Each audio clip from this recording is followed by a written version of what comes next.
Ito ang mga hinihinalang shabu na nakumpiska sa suspect na si alias Boss sa Batasan Hills, Quezon City. Nakapakete ang mga epektos at handa na sanang ibenta. Pero hindi alam ng suspect na pulis na pala ang kanyang katransak. Nakumpiska sa suspect ang higit 100 gramo ng shabu na nagkakahalaga ng higit 700,000 piso. Target ibenta ng suspect ang iligal na droga sa mga street-level pusher. Kasama rito ang mga parokyano sa Batasan Hills, Fairview at Novaliches. Buwan din ang binilang ng pagtiktik ng mga pulis sa suspect. Palipat-lipat daw kasi ng lugar ang umano'y pusher na sangkot din sa iba't ibang kaso. According din sa kanya, kaya niyang ubusin itong 2 kilos in a month. 2 kilos sa standard drug price nito is almost 13.6 million. According din sa kanya, ay na-involved na rin sa murder case in 2007 sa Nueva Ecija.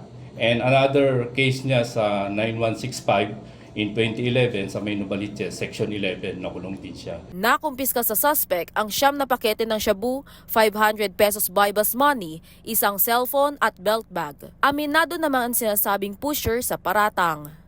Pero nagawa lang daw niya ito dahil sa higpit ng pangangailangan. Hindi ikinanta ng suspect ang kanyang supplier.